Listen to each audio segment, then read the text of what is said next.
खौरांगिरि नोंथांमोननिसिम रुनिकाटा टाउन कमिटिनि जानानै आङो गोसो गोरबोनि साबायखर आं जासिबाय जे दिनैहाय जोंहा खोब गोजोनथाव बाथ्रा दिनै जोङो जोंनि रुनिकाटा स्टेट बेंकआ जोंहा थांनाय 1989 मायथाइयाव नैबे रुनिकाटानिफ्राय जोंहा क'क्राझाराव शिफ्टिं जानायनि उनावहाय जों दिनैहाय 32 बोसोर गोलाव सम मोनसे जोङो नैबे ओनसोलाव जोङो बेंक गैयिनि थाखाय गोबां भुगिनांदोंमोन।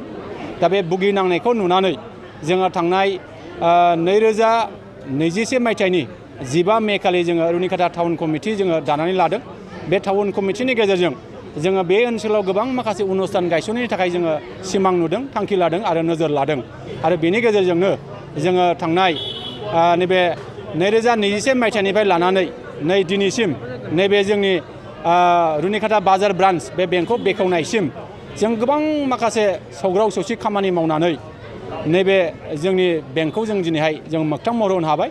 जों दिनै बेखौ बेखेवनानै होनो हाबाय आरो बे बेखेवनाय हाबाफारियावनो जोंहा नुजाफैनो हादों जोंनि नर्थ इस्टनि जोंहा रिजनेल चिफ जेनेरेल मेनेजार जोंहा रमेश आर.एस. बिथाङा बाहागो लाफैदों आरो जोंनिनो रायजो सभानि MP जोंहा श्रीजुत रोनगोरा नार्जारि बिथाङाबो बाहागो लाफैदों आरो बेंकनि गोबां जोंनि मावथि बिथांमोनहा बाहागो लादों।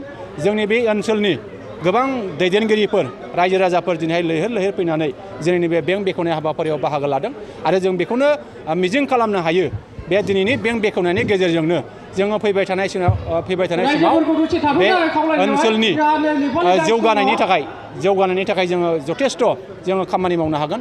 गोबां जोंनि गोदान जोलैफोरनो बायदि बायदि बिथिङाव जौगानायनि जाहोन निसय जों बे बेंकनिफ्रायनो माबा मोनसे सुजुग सुबिदा मोनगोन जों बेखौ आसा खालामनो हायो। जाहाथे बे बेंकनि गेजेरजोंनो जोङो फैबाय थानाय समाव गोलाव जिखिनि जेंना बे जेंनाखौ जोङो मोगथां महर होनो हागोन।